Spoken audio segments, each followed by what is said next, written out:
Oi, pessoal, tudo bem? Aqui é mais um episódio do Pod HO Entrevistas do Mundo das Artes. Hoje a gente está com o Emiliano Correia.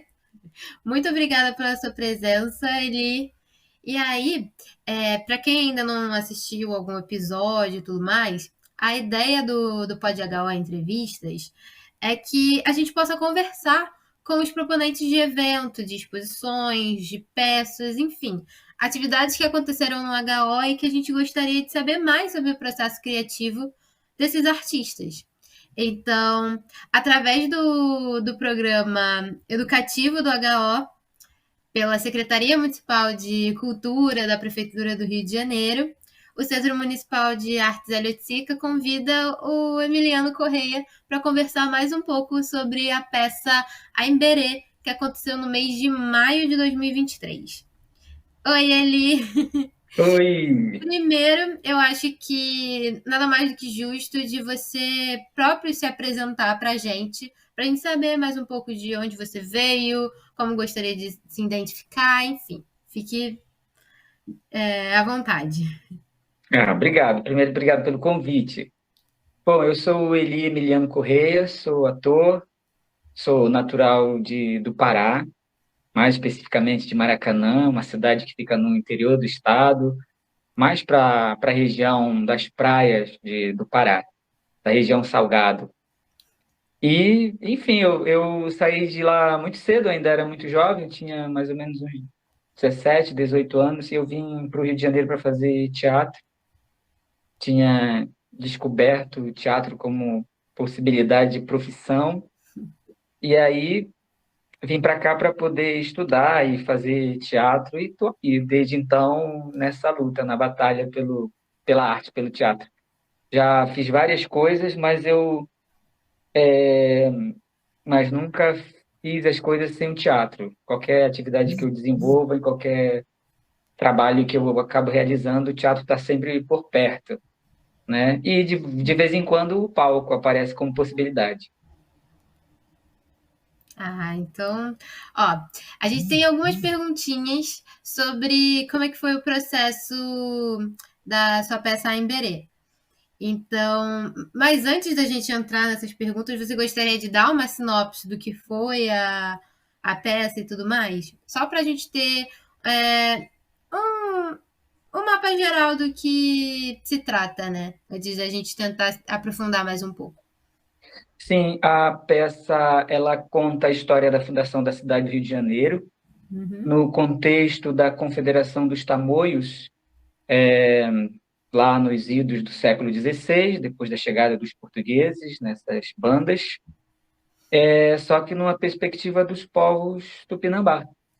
Então, a peça ela apresenta uma nova narrativa sobre a história do Rio. A gente conhece a história do Rio de Janeiro e do Brasil na perspectiva dos povos colonizadores, né, dos portugueses, dos invasores, como a gente já entendeu que essa é uma expressão mais adequada, e, e a gente conhece muito pouco a perspectiva dos povos originários.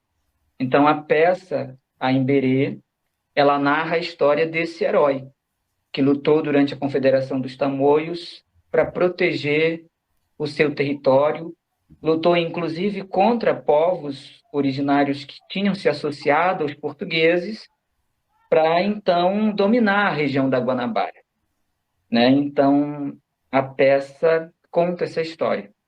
Então acho que passa a limpo a história do Rio de Janeiro nessa perspectiva, né? Existem textos, existem obras de referência. Nós utilizamos uma obra chamada A Guerra dos Tamoios, do Ailton Quintiliano, que escreveu uma obra incrível sobre a Confederação dos Tamoios, e esse livro foi que nos deu a base de estudo e de criação do espetáculo. Então, acho que é basicamente isso. E uma coisa que a gente percebe, né, que durante as suas falas na peça, a gente percebe essa grande questão de como é contar a história do outro lado, né? Seja ela certa ou não, né? A ideia é propor um outro ponto de visão. E aquilo, né? Sempre existem dois lados da história e dois lados da pessoa também, né? De todas as pessoas. E a gente começa a se questionar sobre esses heróis oficiais do Brasil. Então, é, como é, como foi propor essa possibilidade de contar uma história que não se conta, né? Como foi todo esse processo de conhecer essa história e decidir contar para outras pessoas de forma em um monólogo, né? Certo. Então, assim, eu além de ator, eu sou professor de história. Então, essa minha outra formação me deu possibilidade de conhecer a fundo a história e a história do Rio de Janeiro. E uma das coisas que eu sempre me deparava nos livros de história, sobretudo nos livros didáticos, que a narrativa ou a história sobre a Confederação dos Tamoios, que foi um dos movimentos indígenas, um dos primeiros movimentos indígenas e de luta e de organização dos povos originários aqui na região, não tinha espaço nos livros de história. Eles pouco narram esse conflito, que, a minha percepção, ele é muito importante.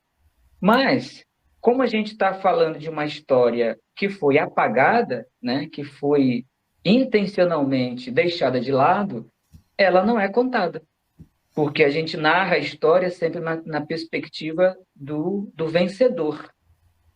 E os povos originários, o povo tupinambá que habitava essa região, eles foram derrotados. E foram derrotados mesmo, porque foram dizimados nessa região, né? Então, eu me deparava com esse espaço, com esse lugar vazio dessa história. Como que uma confederação incrível, que durou mais de 7 anos de luta, você tinha nos livros de história meia página de livro. Então, aí tem uma questão, né? Então, isso foi aquilo que me chamou a atenção a princípio. Depois eu achei um livro, esse livro que eu falei há pouco, A Guerra dos Tamoios, e eu fui investigar essas questões. E aí, como eu sou ator, me deu logo vontade de criar um espetáculo. Eu tinha pensado num espetáculo grande, com muitos atores, um corpo de baile, várias, sei lá, vários núcleos, né? Enfim, um grande musical. E isso ficou martelando na minha cabeça há muitos anos, e pá, pá, pá, e tal, e o tempo passa e a gente vai vendo que uma coisa grandiosa não é possível fazer. E eu comentando com uma amiga, que é a Janaína Mendes, que foi a produtora do espetáculo, falou: Eli, por que você não faz então um espetáculo pequeno, um monólogo, um solo? Eu falei: nossa, um solo, mas eu não tenho coragem. Eu falei: eu não tenho coragem, não. Eu falei: não, eu sou incapaz de fazer um trabalho assim. Isso há mais ou menos uns 5, 6 anos atrás, né? E aí eu acho que eu disse não, mas eu fiquei, acho que, martelando, né, a possibilidade, né? E aí fomos caminhando com essas ideias. Depois a gente voltou a conversar, e aí a gente foi tratando como é que fala? Mais, digamos assim, mais definitivo sobre a possibilidade de montar o espetáculo. E aí eu falei: então bora, tu produz? Ela falou: produzo, então vamos. Eu falei: então eu vou atuar. A gente precisa chamar alguém para dirigir o espetáculo e alguém para escrever a dramaturgia, porque a gente precisava de uma dramaturgia nova, que mostrasse uma outra perspectiva. Não dava para ficar reproduzindo a história que já estava contada. A gente queria contar uma história diferente. Uhum. E aí, então, a gente lembrou do Ademir Martins, que é um antigo professor nosso da Escola de Arte. Eu estudei em Macaé, aqui no interior do estado. Eu me formei lá na Escola de Arte Maria José Guedes. E lá eu tive contato com professores, com dramaturgos. E o Ademir é uma referência desses mestres para mim, né? O Ademir Martins, ele é paulista, mas ele mora aqui no interior do estado do Rio de Janeiro.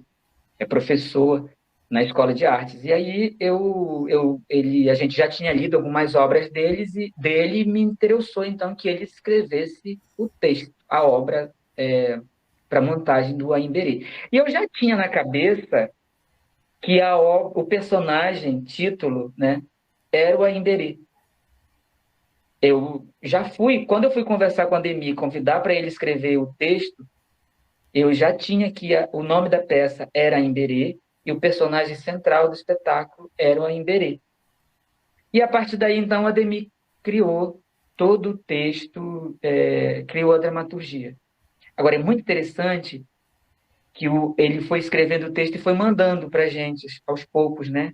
À medida Uhum. que ele foi escrevendo. Eu ia lendo e ia ficando, assim, embasbacado mesmo, encantado com tudo que eu lia. E aí ele perguntava, tá bom? Aí eu falava, poxa, mestre, como é que eu vou dizer que não? Tá incrível. E, e foi assim, a gente não tirou uma palavra do texto, porque assim, a gente, quando vai montar um espetáculo, a gente corta o texto, né, realinha, o diretor tira pedaços, coloca pedaços para poder se encaixar ali na montagem que ele está fazendo. A gente foi incapaz de tirar uma frase do texto da Ademir, assim, a gente não tirou nada. Tudo que a gente vê no teatro, que vocês assistem no teatro, é o texto que ele escreveu, né, e que a gente montou e que levou para a cena. Então, assim, o início é isso. E aí o que acontece? A gente se inscreve no processo seletivo do Centro Coreográfico do Rio de Janeiro, que fica aqui na Tijuca, e a gente passou, então, para uma residência artística lá, e escrevemos o projeto. E a gente começou a montar o projeto em julho. A nossa residência durava 6 meses, né? Ela começou em julho, de julho a dezembro de 2019. E a gente ficou, então, trabalhando a montagem do espetáculo em o segundo semestre de 2019 todo. Montamos lá, nessa casa, que inclusive a gente agradece muito. É uma casa também da Prefeitura do Rio de Janeiro, que é administrada pela Prefeitura. E foi lá que a gente gestou o espetáculo Ainderê, com a direção do Pedro Bárbara, texto da Aline Martins e produção da Janaína Mendes, que é a nossa produtora, diretora de produção. Ali surgiu o primeiro, assim, o embrião, né? Começou a surgir o que era o espetáculo. E aí, depois que a gente montou, a gente fez duas, como é que fala? 2 ensaios abertos lá, no finalzinho de dezembro, para chamar os amigos, para ver como é que o pessoal estava sentindo o espetáculo. E fizemos esses 2 ensaios abertos e com a agenda de estrear o espetáculo em 2020, no ano seguinte. Uhum. E aí a gente agendou a estreia do espetáculo em 2020 aqui na Gamboa, na Casa dos Mistérios, ali, é uma casa alternativa, um espaço de uma companhia de teatro alternativa, e ali a gente, então, se programou para estrear o espetáculo no dia 13 de março de 2020. E aí, em seguida, vocês já sabem tudo que rolou, né? Porque Sim. no dia 14 de março deste ano, 2020, veio o lockdown. Tudo ficou paralisado. Então a gente estreou e interrompeu a apresentação do espetáculo. E nós ficamos. A gente achou que ia voltar 15 dias depois, porque essa era a intenção. Sim. E todo mundo já sabe o que rolou. Nós precisamos esperar 2 anos para que a gente voltasse a encenar o espetáculo, né? Que foi o período da pandemia, aquele período mais dramático da nossa história e que a gente, né, vai lembrar ainda por muito tempo tudo que a gente passou.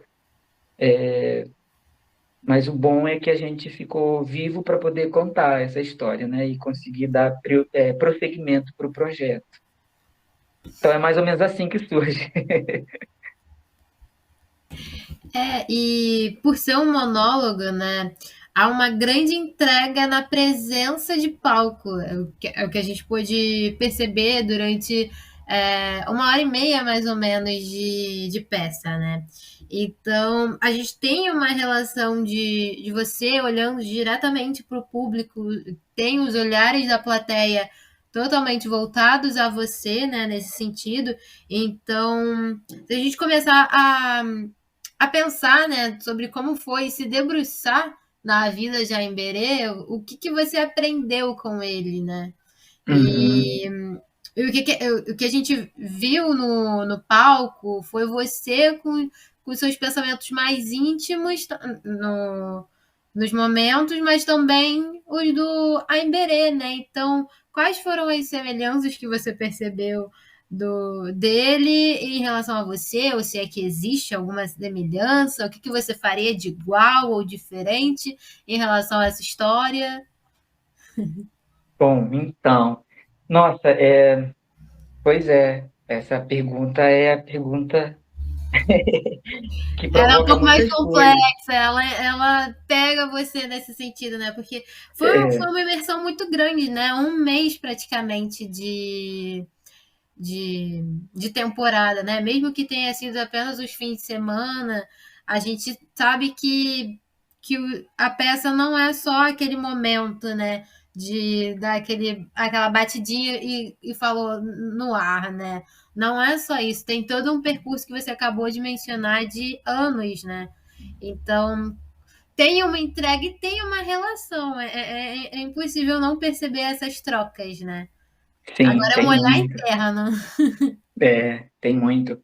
Nossa, e é engraçado porque assim, eu quando comecei a montar o Aimberê, eu tinha uma ideia, eu era uma pessoa, não que eu tenha mudado tanto nesses anos, mas assim, as coisas mudam mesmo a gente, né? E eu era uma pessoa porque eu acho que eu compreendia as coisas, mas existia assim muitas lacunas entre a minha compreensão, desde a história que eu estava contando, as questões do tema, até o meu lugar nesse espaço, o meu lugar como ator, como artista na criação desse espetáculo, é, e, e a minha história também entremeada disso, né? Porque eu não percebia isso no início. Eu queria contar uma história que me afetava muito, que tinha que tinha uma intensidade muito grande na minha vida, eu percebia isso, mas eu não sabia exatamente, no campo pessoal, onde isso estava em mim, sabe? Eu achava que eu era um ator, um professor de história que estava montando um texto com uma com um tema uma arquitetura cênica que era mais um espetáculo. Mas o impressionante que eu fui percebendo o quanto que o Ainderê, esse espetáculo, trazia de mim. O quanto de minha história pessoal eu estava colocando na peça, né? E eu só fui perceber isso ao longo do processo, ao longo das temporadas que eu fui fazendo, até a gente chegar na última temporada, que foi aqui no HO. É, porque antes de ir para o HO, eu estreiei em Macaé em maio de 2022. Depois eu fui para o Cacilda Becker, fiz também uma temporada no Cacilda Becker, e depois chegamos no HO. E já estamos com uma agendada para o início do ano que vem no Centro Cultural da Justiça Federal. Vai dar tudo certo e a gente vai chegar lá. Mas enfim, mas como que foi assim um processo, né? Porque enquanto o processo de montagem, eu tinha um entendimento do espetáculo, eu me percebia naquele universo, nesse projeto. E depois que eu começo a apresentar o espetáculo, que eu começo a circular com o espetáculo, que as pessoas começam a entrar em contato com a obra e com o trabalho, eu começo a me enxergar de uma outra forma, de como que a minha vida tinha impregnado a obra, sabe? E como que eu me impregnei também depois disso com a peça. Porque na minha casa tem várias coisas do espetáculo, tem cartaz, tem banner, tem parte do cenário fica aqui perto né, fica aqui perto da cozinha da minha casa. Então assim como eu me impregnei do espetáculo, eu também impregnei o espetáculo com a minha história, com a história da minha família, com a história do lugar de onde eu vim, com a história dos meus antepassados, dos meus avós. porque é impressionante como eu comecei a perceber o quanto de, das manifestações da pagelança marajoara tem no espetáculo. E que antes eu não via, não foi intencional. Ele veio porque acho que é assim, tipo, o meu corpo está aqui, se o meu corpo traz esses elementos ancestrais, é impossível que isso também não venha, de alguma forma, né? E aí eu fui percebendo esses elementos, as coisas que foram ficando no espetáculo, a forma como eu represento determinadas cenas, aqueles espaços do silêncio no espetáculo, que a gente não tinha. A gente sabia que o espetáculo ele se passa num terreiro, e a Sim. ideia do espetáculo é que a Imbérê venha contar a sua própria história, saia do fundo da terra nesse sentido, seja desenterrado e venha contar a história. Então a peça se passa num terreiro. Um terreiro no sentido de quintal, um terreiro no sentido de um espaço de convivência, um terreiro onde os caboclos descem nos seus cavalos, um terreiro enfim, dos espaços de incorporação, e isso tudo está na peça. Mas eu só fui percebendo essas camadas e fui entendendo melhor à medida que eu fui representando, fazendo o espetáculo como temporada, né? Então a peça está carregada de minhas memórias também, de minhas memórias corporais, né? Porque a gente Sim. a gente carrega as nossas heranças também no sangue, né? A gente não viveu as coisas que os nossos antepassados viveram, mas a gente carrega o sangue com a gente, né? Então a gente também isso também surge de algum lugar, né? E aí da memória, das lembranças, né? Isso tudo vai afetando a encenação. Então é isso, assim, resumindo, eu acho que a ideia é essa de que eu fui pigmentando a peça com os elementos da minha memória, da minha história pessoal, mas não era intencional, embora não fosse intencional. E a peça, de alguma forma, também vai pigmentando a minha vida pessoal, porque a partir daí eu tenho tipo, a Imbérê está aqui, né? Como uma caixinha, como a minha tiracola, que para onde eu vou, vai uma parte dele também.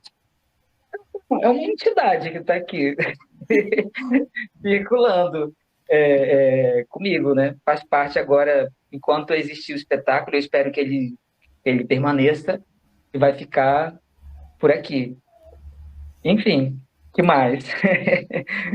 Ai, Eli, muito obrigada mesmo por essa fala tão potente nesse sentido de ter essa relação da arte e vida, né? Porque o que a gente mais vê nas propostas do Hélio Sica, né? São todas essas propostas de arte e vida, né? Porque são uma coisa que estão entrelaçadas, porque quem faz vive e o objeto, seja ele qual for, de linguagem, seja física, enfim, o resultado, ele vai ter uma vida também e vai estar imersa nesse contexto potente de sentimentos e tudo, né?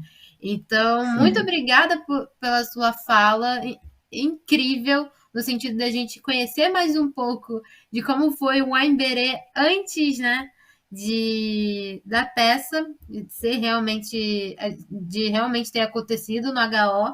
E a gente, em nome de toda a equipe, nesse sentido, o programa educativo agradece muito a sua participação, porque a gente acredita que um programa educativo não é só visitas mediadas, não é só contar a história do Hélio no sentido biográfico e tudo mais. É uma questão para além de uma arte educação, para além de mediações culturais. Então, é muito potente ter essa troca com os artistas de inúmeras linguagens, né? Nossa, eu que agradeço muito. Foi tão bom para mim, para o meu trabalho, o projeto do Emberê, ter, ter ficado aí esse mês de maio inteiro, né, cara? Então, assim, foi demais para mim, foi muito potente. A gente conversa muito com o pessoal da nossa produção, que é uma produção pequenininha, porque a gente não tem recursos, né? mas é feito com muito amor, com muito carinho, e a gente queria muito que as pessoas pudessem ter contato com esse trabalho, né? Porque assim, a gente acha muito necessário que as pessoas assistam o espetáculo em Berê. E foi tão importante para mim estar aí, primeiro porque a gente sabe que nós fomos o primeiro espetáculo de teatro a se apresentar nesse espaço e que a gente deseja assim vida longa para o Centro de Arte Hélio de Sica e que outros espetáculos possam se apresentar, que outros artistas encontrem nesse lugar e nessa casa um espaço para troca, para parcerias, para reverberar a sua arte, né, para se movimentar, deixar que a coisa se movimente, porque o que nos move é a arte, a possibilidade de trabalhar, de fazer, de estar em contato com esse público. E, e foi maravilhoso para mim, foi muito importante. Eu acho que eu amadureci muito nesse um mês, enquanto trabalho, enquanto peça, enquanto produtor cultural, enquanto um artista. Olha, nós tivemos de tudo no Hélio de Sica. Tivemos casa muito cheia, tivemos casa quase vazias, mas foi tão importante. Um dia um rapaz falou assim para mim, ele estava sozinho ali para assistir o espetáculo. E aí ele, muito emocionado, queria falar comigo no final da peça. Aí eu fui lá para falar com ele. Aí ele falou assim para mim: Olha, eu estou encantado com o espetáculo. Tudo aqui me chama muita atenção. Eu estou muito contente de ter vindo. Eu viria amanhã, mas acabei antecipando e vim hoje. E o que mais me emocionou é que você fez a peça para mim. Você começou a fazer a peça para mim e porque chegou gente no meio do espetáculo. Uhum. Aí ele falou assim: você começou a fazer a peça para mim e você ia fazer a peça. Eu estava só aqui. Eu falei: mas claro que eu ia fazer a peça para você, porque esse é o meu papel, esse é o meu trabalho. Não importa quantas pessoas tenham na sala, eu preciso de um.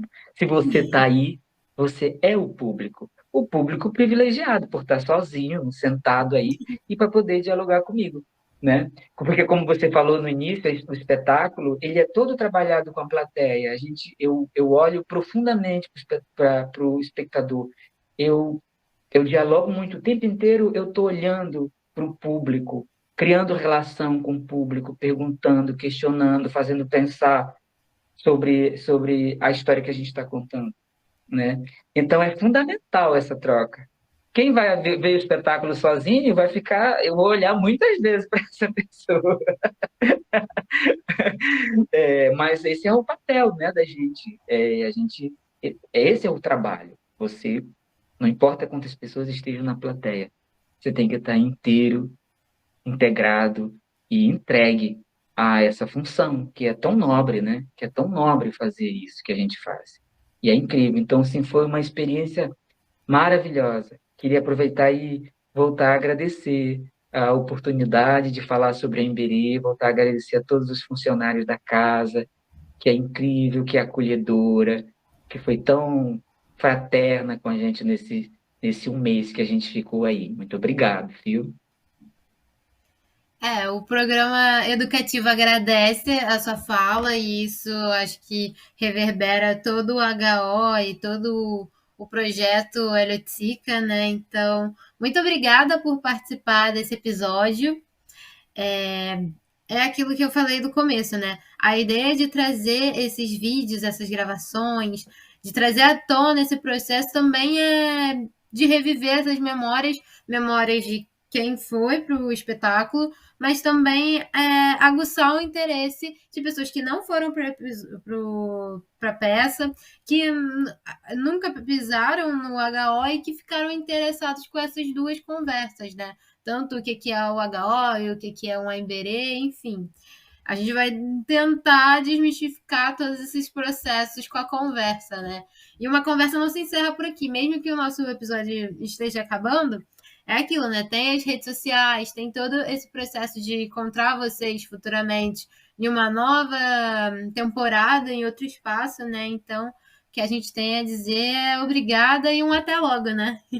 Até logo! Vida longa aí pro HO e pro espetáculo Emberê também. Venham assistir, pessoal. Venham ver a Emberê, porque tá incrível. Todo mundo sai de lá falando que valeu a pena ter ido assistir. Então, venha você também.